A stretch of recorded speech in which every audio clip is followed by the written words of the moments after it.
dia a todos. Eu quero dizer que tem tradução simultânea aqui, se alguém gostaria de pegar. Nós vamos fazer a entrevista em inglês, tá? Depois vamos abrir para perguntas de todos vocês. Então vão anotando aí as dúvidas que surgirem durante o nosso papo. Angela, so let's start a little bit with your story and Missoni's story. 65 years, your family business. You have time? Yeah, no, let's Of course, 65 years, it's a very long story. And especially in fashion, I think it's kind of a unique story because my parents started the business when they married. And in 1953, my father was a sportsman. He did Olympic Games in 1948. And 2 years before, with a friend of him, he started to do basically jumpsuit in knit for sports. And actually the Olympic Games, the Italian team track and field in 1948 was wearing his tracksuit. And then he married my mom. They met in London. They met during my mom was 16 and she was a student, an English student in London. My father was part of the national team, and through a common friend they were out. He was 27, she was 16, and she thought he was the most handsome man she ever met in her life. And actually they met, the first time they really met, it was under the Eros in Piccadilly Circus, so very symbolic and iconic. So they met, they married a few years after, and my mom comes from a background of, my great-grandfather already had a factory of embroideries and fabrics and loungewear that were very popular in the 20s, 30s, and so my mom grew up with fashion passion. She grew up with all the magazines that were relevant at the time in the world.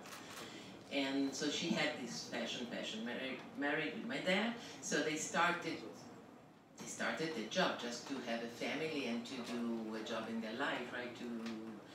And then, so they were going on still with those jumpsuits, and then my mom started to do little women's sweaters. To make it short, in 1958 they had their first window at La Rinascente in Milan. La Rinascente was the store, the most innovative store at the time, who was actually promoting, and that's where the nest of pret-a-porter in Italy. So let's say they were innovator in the fact that they were starting pret-a-porter in Italy.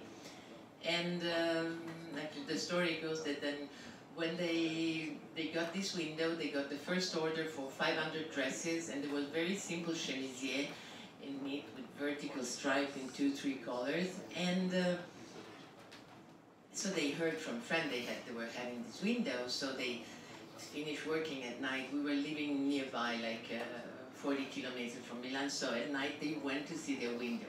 Night in Milan, foggy, nobody around, and La Rinascente is in Piazza del Duomo, and the windows were all lit up, so they went and they were like, wow, those windows. And there were like 10 mannequins with, and they did a window, like they blind their eye, like if the girl were playing hide and seek, right? And all of a sudden, think about 1958, a guy with his bike, probably somebody, a worker in some mechanic industry in Milan, coming out of work at late, so he came with his blue tracksuit. He stopped in front of the window and he said, "Oh my God, thank God they could, poor girls, thank God they blind their eye, because if they could see them." So that was, I think, something that go on in the family, and of course it took very good luck, because this man could not understand what was fashion at the time, and this was the first compliment that my parents got, right? So they went on, and then in the middle of the 60s, at that point also my father, talent for color, started to show up, And actually, the famous, what you know today as the zigzag, the Missoni almost trademark, started in 1964. And then they went on, and then they had many success, and then they were showing in Florence at Palazzo Pitti, which is where Italian fashion pret-à-porter was showing at the time, in the 60s. And they were banned, all of a sudden in 1969, I think, they were banned from Palazzo Pitti because at the moment to go out on the catwalk, my mom realized that the girl, that she was presenting some very sheer lurex dresses, and she realized that the model had this antique underwear, white and that didn't have anything to do. In fact, if you think about underwear evolves through the times, following the way fashion proposed the clothes. So she said to the girls, out, take out the bra, take out your bra, and just go. And it was a huge scandal, and they were banned, so Crazy Horse in Palazzo Pitti, so they were banned from the shows in Palazzo Pitti, but 6 months after, Saint Laurent presented the new look in Paris. So this is a little bit of history, of a long history. So by the winter 1970, at that time already they catch the attention of Diana Vreeland from, which was the goddess of US Vogue at the time. And really she said to them, those people, she introduced them to the States, she introduced them to the market of the States, she took everybody, like Stanley Marcus from Neiman Marcus, everybody went to see them, and she was saying those people are geniuses, and as you see, there's not only color, there are shades too. And winter 1970, they present the collection of what has been, let's say, established the Missoni style, which was a famous put-together collection, mixing patterns and various patterns from geometric to floral, especially mostly innate, of course, always. And at that time, they could have done really everything they would have wanted. You might wonder yourself how it happened that Missoni, 65 years old, such an old company, so influential, how is it possible that it's still so small? Because my parents never wanted to expand. They never wanted to expand.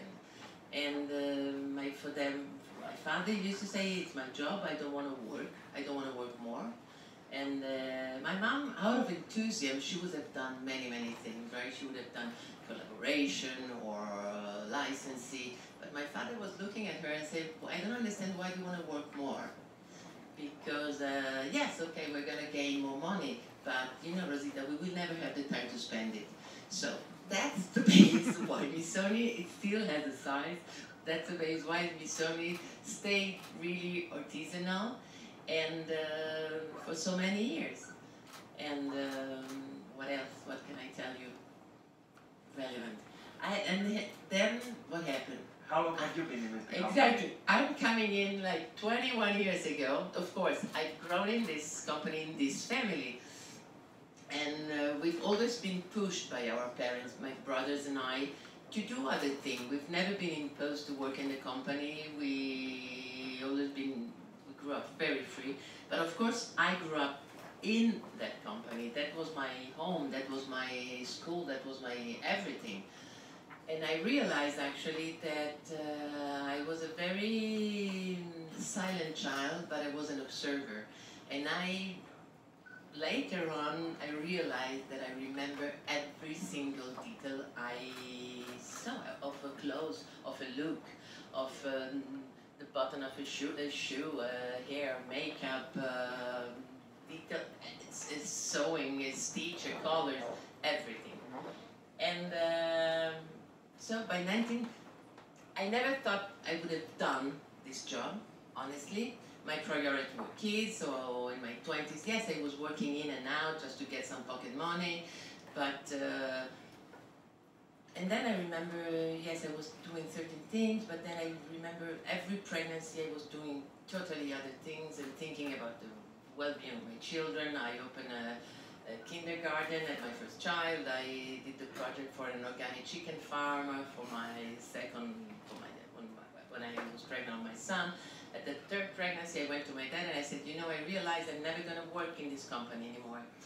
And he said, yeah, but what would you like to do? I think I would like to do a children's line. I would like to design jewelry.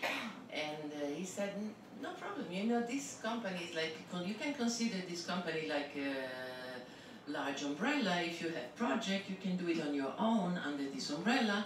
And there's no need for you to work with your mom every single day. So, click. I had a very good relation with my mom, and I didn't realize, but he knew, he understood that I needed to find my self-confidence and to, so, and on top he was working with my mom already since 30 years, so you know, my mom very strong and very opinionated, very, so that's what I've done. I started to work for Missoni, following licensing and thing, and till I realized a few years after that in fact I knew how to talk the Missoni language, but in fact I wanted to do fashion. And so I went to my family and asked if they agreed that I was doing my own line. And I started the Angela Missoni collection that lasted, that in my thought had to be solid, need to have solid shapes and exploring stitches and style. And season after season I was adding a little pattern, a little more different things. And I think after the fourth season, I could see that my mom was very impressed and she was very supportive of what I was doing.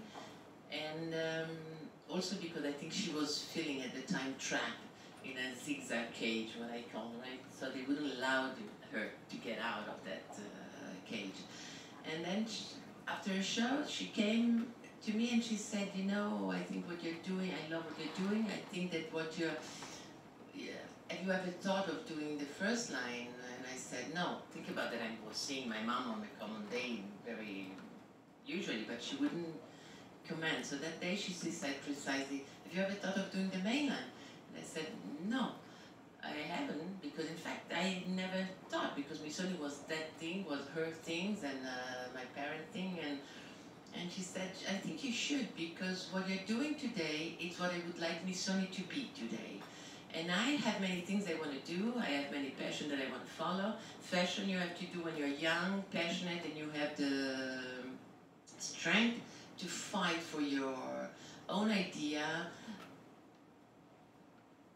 with the commercial side of this business. So at that point I started for a couple of 2-3 seasons, let's say, making adjustment. Actually I realized that in the Missoni collection there were always like the germs, the growing new ideas and new things, but they were submerged by all the history of Missoni all the time. So you couldn't recognize a collection, a season from another. So what I've done for the first season was to sharpen the idea, to take ideas, make it single, and the same I've done with the advertising, focusing on redefining the image of Missoni. And now here we are, 25 years after. That's a beautiful work you've done. And so let's jump to... Which is already a long history for any designer, 20 years. I'm really surprised that we're still here, that I'm here, that Missoni is here. It's a kind of miraculous. But I always think that my parents did an invention in style, in fashion, which is very, very rare. And I had the luck to work on that base. And probably the fact that they've been innovators and revolutionary gave me the strength anyway to go on with my own ideas and to just, I've never had any fear of adding new words to this language that they invented. So new word on the lexicon. Really, I always say it's like if they invented a language and I was the one who was adding in and updating the vocabulary. You still are. Okay, I know, more or less. let's jump to 2018, Brazil. Why is it interesting for Missoni now to partner with a Brazilian fashion retailer? So, first of all, Brazil. Brazil, it's a country that, unluckily, it's my first time in Brazil. But I have Brazilian relatives. My kids have been here many times. I don't know why it never happened that I came over, but this is the reason. So, but here I am, finally. But I always knew that Brazil had, the Brazilian women had the same feeling, would have appreciated Missoni a lot. But as I told you, we are a small company, so even commercially, we are not known in Brazil, really. We are not available in Brazil. Very little things through the years. And so I was sure that a combination with a retailer who has the knowledge and the quality, okay, it wouldn't be the Missoni quality, but how do you say, the aim of doing the best. And because I know that, I'm sure that Brazilian women have the same feeling as Italian women. They love comfort, they love color, they love fashion, they have this joy for life also, which is I think the big link. Wow, that's nice. And how do you manage the collection development in between Italy and Brazil, working with the team in São Paulo? How was this process? They fly over. They flew over many times, and I personally check every single passage, and because I'm a very detailed person, and so I enjoy that they managed to also find a special yarn that was not exactly the same, but very similar to a yarn that we're using. And so I think that they really made a big effort to follow my request. And I'm touched the product really at the end, and I think I'm really, how can I say, satisfied by the quality. I didn't expect it to be, of course it cannot be the Missoni quality of the first line, but it's a very, very high standard quality for the price they have. That's very good. Talking about the design of the collection, how the DNA of Missoni has been incorporated to the pieces? Of course, the collection is 95% knitwear, and I basically work on all on the six iconic pattern. So that's very, it's your trademark. And the color is, yeah. Okay, can you share with us what are your favorite pieces from the collection? My favorite pieces from the collection, I think for sure the dresses. Dresses are very easy to wear. Then there is a black and white hooded knitted cardigan, which is also the one I'm going to order for myself.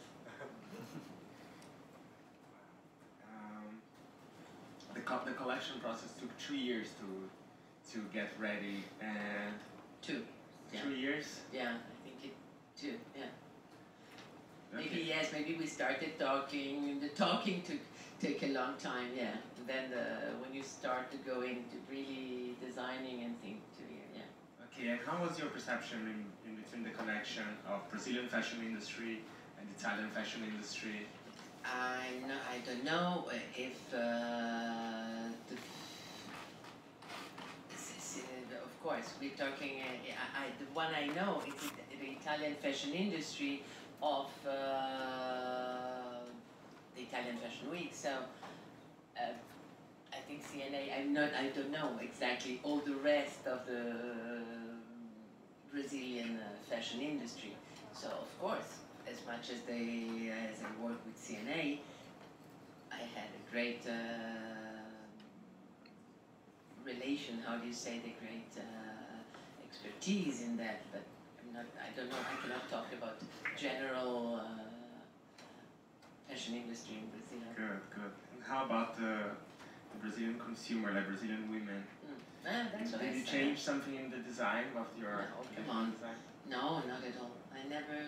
We never used to change designs toward the country that we're selling. And plus, as I said, I do think that there are a lot of relation between the Brazilian customer and Missoni itself.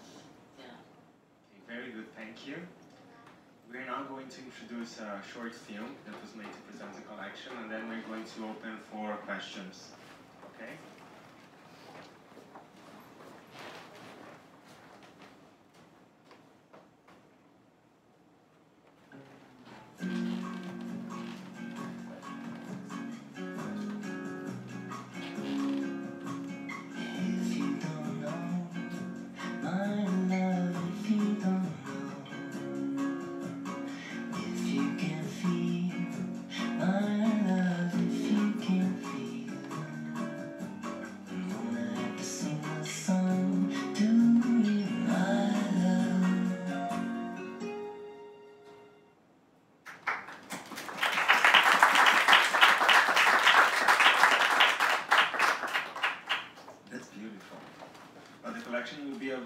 Tomorrow on 29 selected C&A stores around Brazil and online, and everybody here is invited for a special party tonight at Vista Restaurant at the Mac Museum, where you'll be able to purchase the pieces in advance.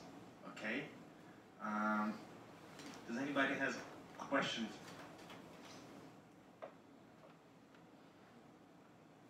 Se vocês quiserem perguntar em português também, eu traduzo aqui num momento para ela, tá? Pode se levantar e se apresentar, por favor. Oh gosh, okay, didn't know this. Hi, Alice from Vogue Brazil. Very nice to meet you. You obviously come from a very big family-run business. So I'd like to ask you about the challenges of that, because it can't be easy. But of course, but that's, you know, that's the only reality I know. So of course, through the years, my brother also entered in the company, but in two different fields. And my brother Vittorio was taking care more of PR and commercial, on the commercial side.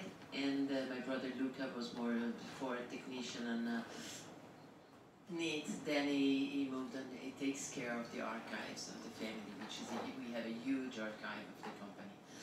And he takes care of exhibition and stuff. But anyway, okay, we've been given the share by my parents many years ago, always because they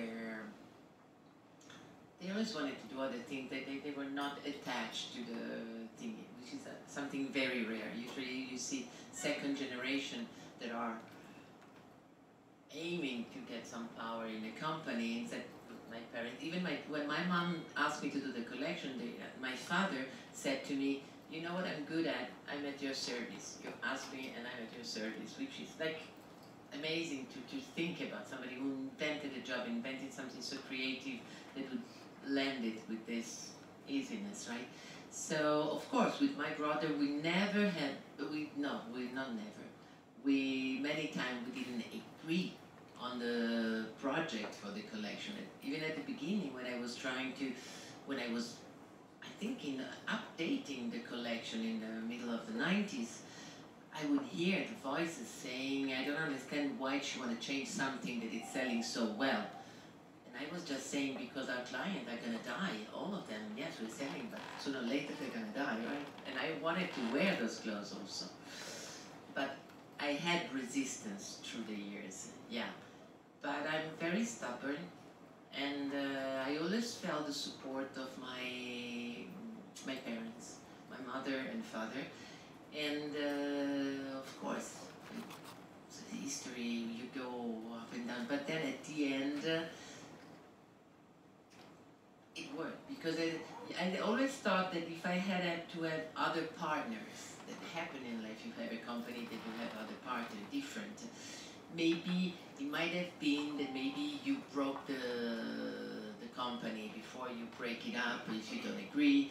Being a family, I'm sure that the fact that we were a family, at the end we were always trying to find a solution, to agree, in, to bring everybody on the same path. So maybe that, it also said that the company was very slow for many years, right? So because you were doing 2 steps ahead, and 1 step behind, 2 steps ahead, and 1 step behind sometimes, yeah. But anyway, I think at the end it was worth it to do and everybody agreed. And also, I'm very happy that finally, my aim, because of course we haven't talked about, we are the 3rd generation now also. And Margarita, my daughter, who you might know even better than me maybe, has been appointed like 3 weeks ago as the creative director of the 2nd line, the M collection. And her 1st collection is going to come out in 2020. And 2 of my nephews are actively working on the commercial side in the company already. And so, of course, the family is getting bigger, but the most important thing that I have to say is that we did a financial partnership. We announced it in June, and so we have a financial partner that invested in Missoni, and actually got the 40%, but all the money were invested in the company.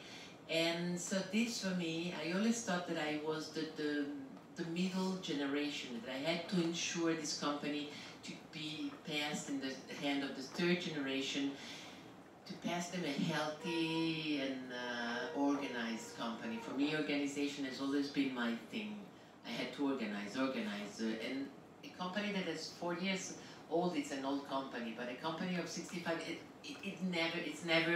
you never keep up. You make a company up to date, as you might know, right? It's a daily work on the run. So, of course, so as much as I could, I knew that I had to have this, I was in this mission. And with the occasion of this partner, I think I made it not the full circle, but I'm there to make it, and putting all the family on the table and make everybody agreeing. And so I think we are on a good moment. So the company now can expand also on those markets where we are not in China for nothing. We are, I guess, one of the only label, so it's a huge opportunity for us.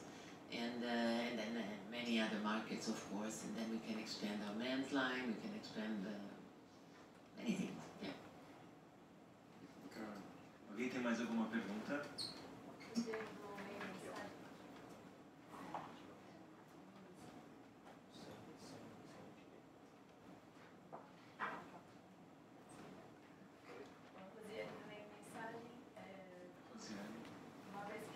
Doesn't work. I'll translate it. Ah, okay.